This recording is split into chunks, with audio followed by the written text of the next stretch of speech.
Coal and petroleum, two very important fuels which on burning produce energy. And this energy is used for a number of different purposes. Now, how do we get coal and petroleum? Let's see. Let's see how we get coal. Over 300 million years ago, the forests on the earth, due to natural processes like flooding, etc., they got deposited under the soil.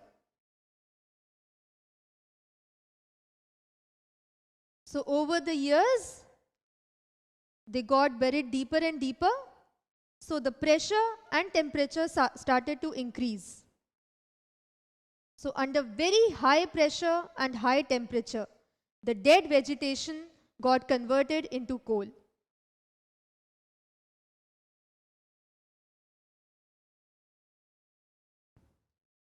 This is the coal that we see. It is made over millions of years from the dead vegetation which got buried under the soil. Due to high temperature and high pressure, this dead vegetation got converted into coal. Since we get coal from the dead vegetation, the main component in the dead plants and animals being carbon. So the process of conversion of this dead vegetation into coal is known as carbonization. And this coal is used to produce energy since it has captured energy in the form of sunlight from carbon and so on. So when we burn coal, it produces a large amount of heat energy, and so coal is used as a very important fuel. Since coal is formed under the layers of earth, that is underground, we can extract coal from the coal mines which are made underground. So these are the coal mines from which coal is extracted.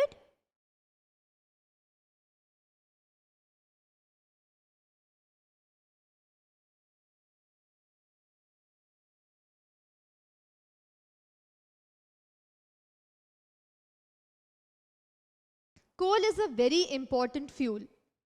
It has a lot of different purposes. For example, we use coal for cooking food. Coal is used in the thermal power plants for producing energy. And this energy is in the form of electrical energy. So the thermal power of coal is converted into electricity or electrical energy, and it is used as fuel in many industries. Now let's see how this coal or the thermal power of coal is converted into electricity. So this is a thermal power plant.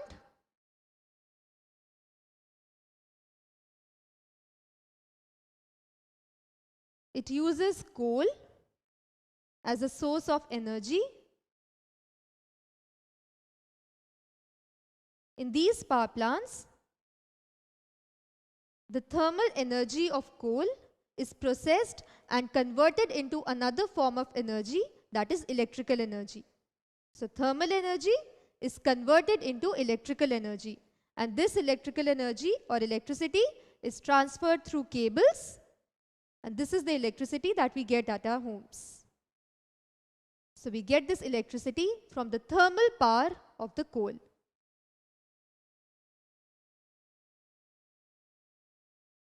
Coal is processed in industries to get different products. For example, it is processed to form coke. Coke is a tough, porous black substance. It is very important in industries. It is used in the manufacture of steel, and it is also used for the extraction of metals. So coke is a very important product in industries. It is used for the manufacture of steel, and it is also used for the extraction of different metals. Coal is also processed to form another substance, that is coal tar. This coal tar is a black, thick liquid with unpleasant smell. You must have observed this coal tar during the formation of roads. The black, viscous liquid that you see is coal tar. Coal tar also has some other uses. For example, it is used in a number of synthetic dyes, drugs, explosives, perfumes, plastics, paints, photographic materials, and so on. So coal tar is a very important substance. It is formed by the processing of coal in the industry. It is used for making roads, and it also has a number of different uses. You know, we use petrol in the cars. The petrol in the engine of the cars is burned to produce energy, due to which the cars run. The heavier automobiles like tractors and trucks, they use diesel. So petrol and diesel are very important fuels. They are derived from the natural source petroleum. Now, how do we get petroleum? We know the dead vegetation over millions of years got converted into coal. And the dead aquatic life, that is dead plants and animals in the sea over millions of years, as they got buried under the layers of the sea, they got converted into petroleum.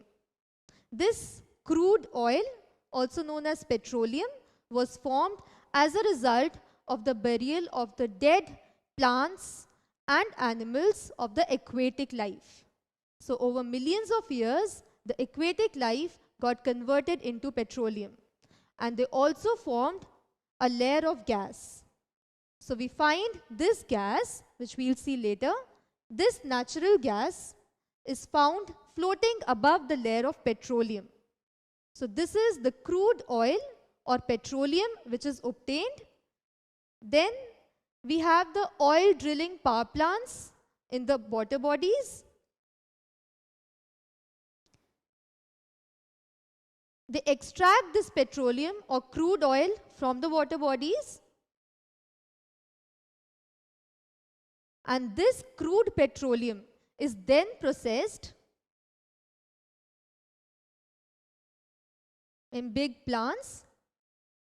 And in these, as they are processed, we get different units of the different products. For example, the processing of petroleum gives us petrol, diesel, and so on. So all these products like petrol and diesel, they are a product of the crude oil or petroleum.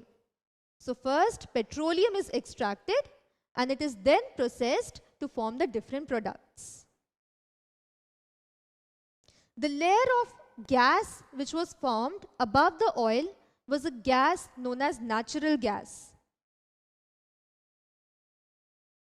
This natural gas we now use as compressed natural gas. This is replacing the petrol in our cars, as this caused lesser pollution as compared to petrol. This is also a fuel which is used to produce energy. Now these days, you hear that there is a rise in the price of petrol, the fuel hike, and so on. Why is this so? What is the reason behind this price rise? Let's try to answer this. But before that, try to answer this. Can coal, petrol, and natural gas, can they be prepared in the laboratory from the dead plants and animals? No, we cannot prepare these fossil fuels in the laboratory. Why? Because they take millions and millions of years to form. And they get formed under the layers of earth. So it is not possible to prepare coal, petrol, and natural gas in the laboratory using dead plants and animals. Since it is not possible to prepare them, and we know it takes millions and millions of years for these products to be formed, the already existing reserves of these fossil fuels are getting depleted as they are being used more and more.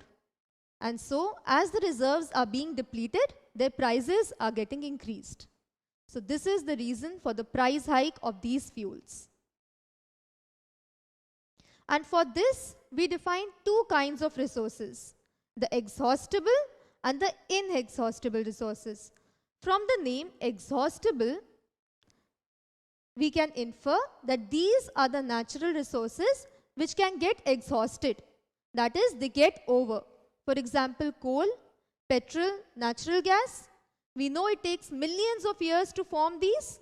So the already existing reserves are getting depleted.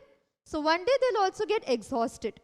So these are the exhaustible natural resources. That is, they have limited reserves and they can get exhausted by more and more use of these natural resources. Now, we also define some natural resources as inexhaustible natural resources.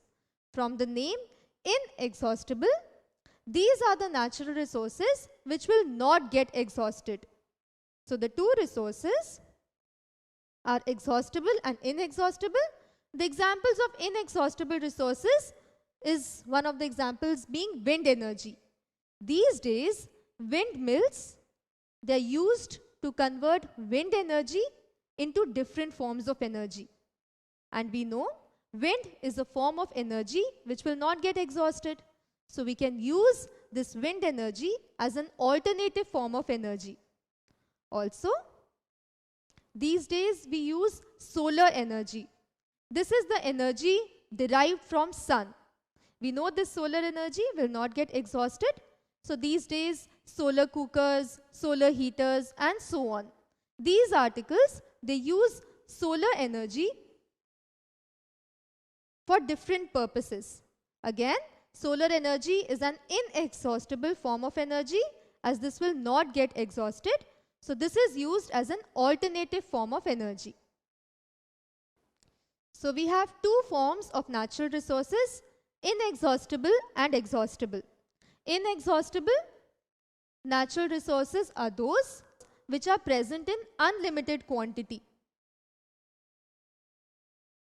Since they are present in unlimited quantity in nature and they are not likely to be exhausted. Since they are not likely to be exhausted, they are inexhaustible and can be used for a number of different purposes. And the exhaustible natural resources like coal, petrol, natural gas, from the name, we know that they will get exhausted. That is, there are limited reserves of these natural resources, so they will get exhausted over the years, and hence these natural resources are known as exhaustible natural resources. One very important problem associated with these exhaustible natural resources like coal, petrol, and natural gas is that on burning, they create pollution.